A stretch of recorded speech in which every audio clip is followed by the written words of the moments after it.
Salut Catherine, salut Pablo. Salut, Salut salut. Pierre. Alors, petite nouveauté regard, on s'est dit qu'on était à J-13 du premier tour de l'élection présidentielle et on va débriefer de l'actualité du jour. On diffusera ce débrief chaque jour à 20 heures.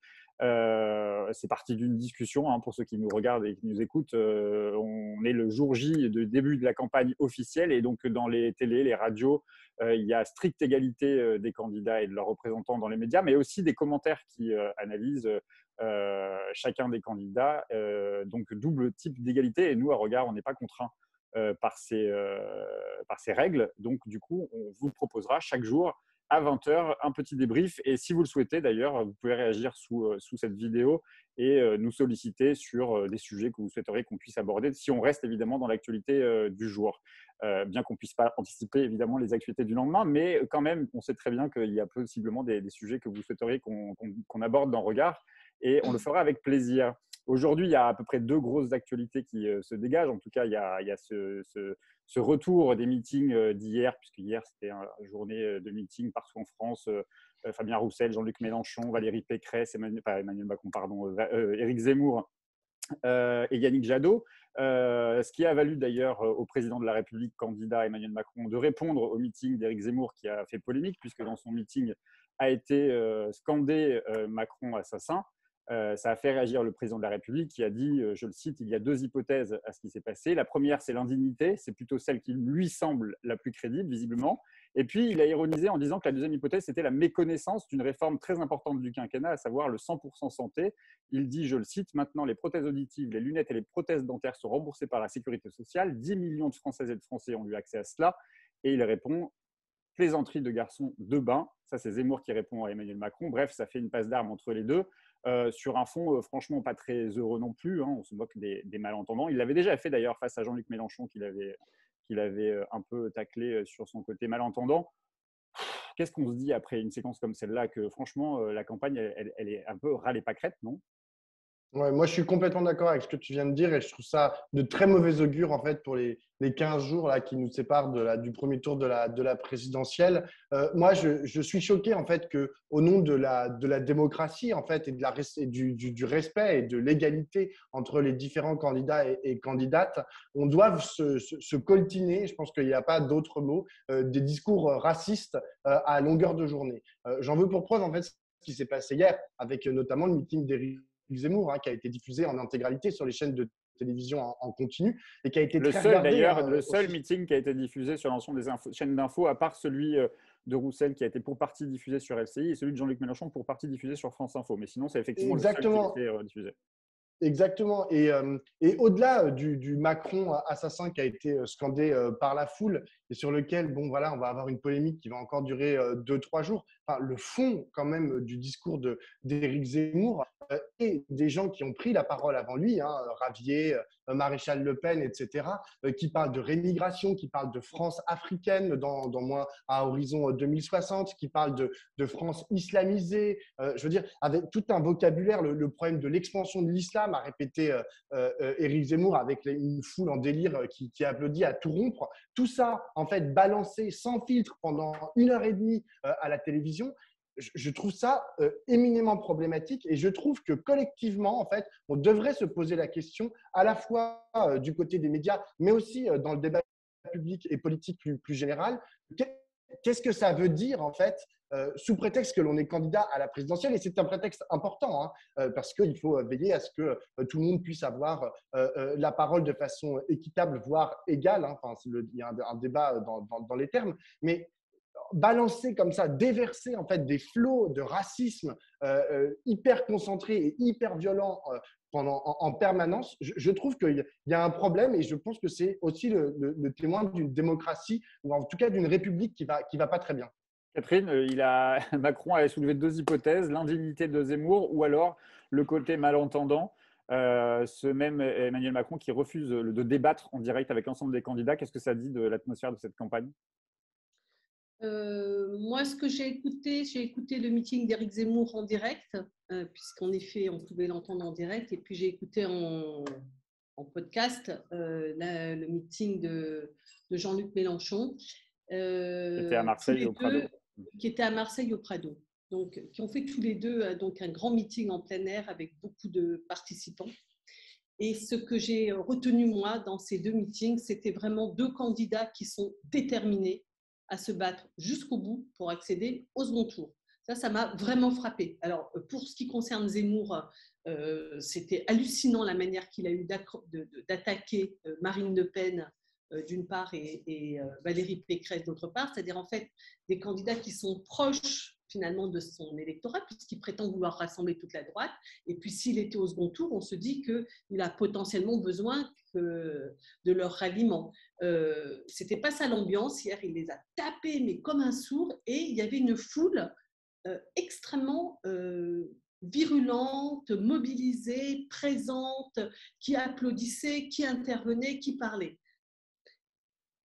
Je ne fais pas de parallèle sur le contenu, mais Jean-Luc Mélenchon au Prado, c'était aussi un discours d'un engagement de Jean-Luc Mélenchon physique, bien plus encore que la semaine précédente à la République, et avec, pareil, une foule, mais déterminée. C'est-à-dire qu'on sent que là, on est dans les 2 dernières semaines et que et les candidats Zemmour et Mélenchon, qui pour l'instant ne sont pas qualifiés pour le second tour, hein, mais qui sentent l'un et l'autre qu'ils pourraient l'être, et leurs soutiens sont vraiment mobilisés.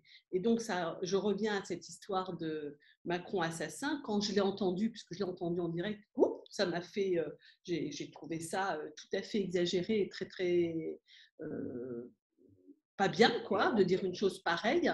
Mais finalement, c'était l'ambiance de ce meeting. C'est-à-dire une espèce de foule surchauffée, vraiment comme ça, quoi. Waouh, waouh, waouh. Et bon, voilà, ça ne m'a pas vraiment surpris et je ne pense pas, Zemmour n'est pas mon copain, je ne pense pas que c'est lui qui l'ait provoqué, quoi. Voilà, je ne crois pas que ça vienne de Zemmour. Ouais. Bon, c'est ce qu'il dit, il faut savoir distinguer les militants des gens qui sont venus participer et qui disent ne pas avoir entendu.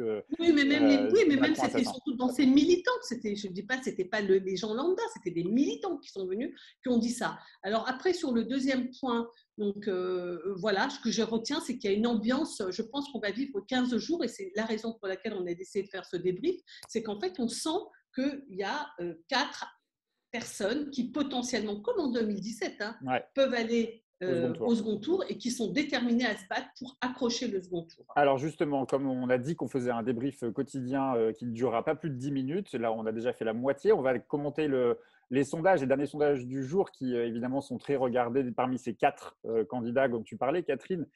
Quand même, ce qui semble se dessiner, c'est en tout cas une volonté aussi du côté, enfin une petite dynamique du côté de Marine Le Pen qui continue de progresser, en tout cas dans les 2 derniers sondages. Jean-Luc Mélenchon aussi, plutôt en dynamique encore, puisqu'il n'est plus qu'à 3 points selon le sondage, en tout cas de Soprasteria du jour de Marine Le Pen. Il arrive à 15,5 et Marine Le Pen à 18,5. Derrière arrive Éric Zemmour à 11,5 et Valérie Pécresse à 10. Ça veut dire, comme le disait Catherine, Pablo, que tout le monde peut y croire, tout le monde y croit quand on regarde un peu justement les marges d'erreur entre les uns et les autres. En tout cas, tous veulent donner, ils veulent faire croire en tout cas qu'ils y croient. Et que c'est comme ça, c'est cette croyance en fait qui va leur permettre potentiellement d'accéder au second tour. Pour prolonger ce que disait Catherine, je note quand même une incongruité à la fois dans le discours de Jean-Luc Mélenchon, mais surtout dans celui de Zemmour, c'est que Éric Zemmour, hier, s'est placé comme étant le candidat de la droite. Et Catherine, on en a un peu parlé hier.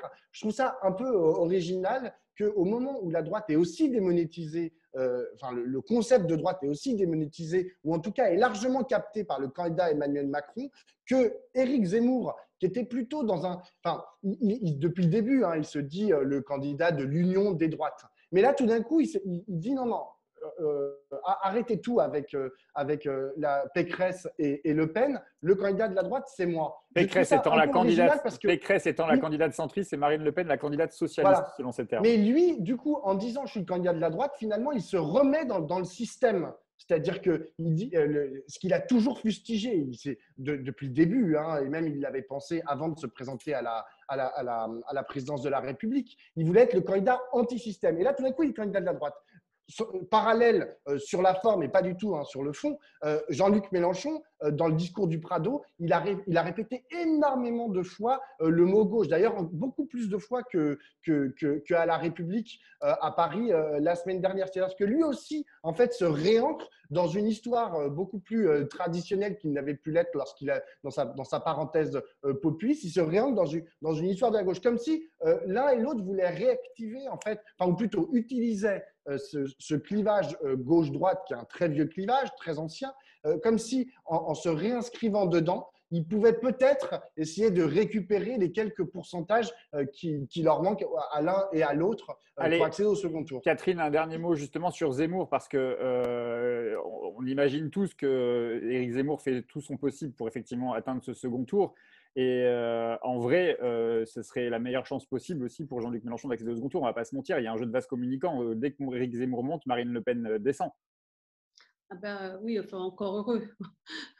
Déjà, l'extrême droite est très très haute, elle est au-dessus de 30%, et c'est sûr que l'acharnement de Zemmour, qui est incroyable, hein, je veux dire, hier, il allait partir en lévitation à la fin de son meeting, tellement il était… Sans dire grand-chose d'ailleurs, hein, parce qu'il a répété énormément de fois les mêmes choses souvent. Hein. Ça manquait de… Moi, je l'ai senti fatigué quand même, hein, Zemmour, hein, hier. Mais… Ah bon, bah, oui. Écoute, moi j'ai trouvé qu'il était habité, franchement, hein, complètement givré, mais habité quoi, par son truc. Et j'ai l'impression que la dynamique de la campagne fait qu'il s'est mis à y croire et que donc il se bat. Et je pense que Le Pen, elle doit dire, mais c'est qui ce zigomard là qui est en train de me pourrir ma campagne?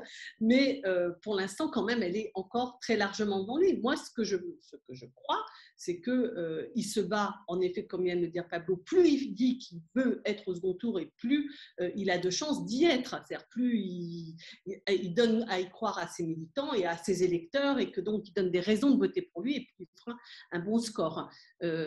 Mais en même temps, la façon qu'il a eu d'accrocher Marine Le Pen et Valérie Pécresse en les insultant me fait dire que quand même les carottes sont un petit peu cuites, à mon avis, dans son esprit. Mais ceci étant, c'est vrai que plus Zemmour se bat et plus le bilan extrême droite, le rapport, enfin, le ticket d'entrée, là, comme disent les politistes, le ticket d'entrée au second tour peut être bas. Pour l'instant, il est autour de 18, donc il faut encore monter la barre pour Jean-Luc Mélenchon. Allez, merci à tous les deux et rendez-vous demain pour une actualité politique J-12.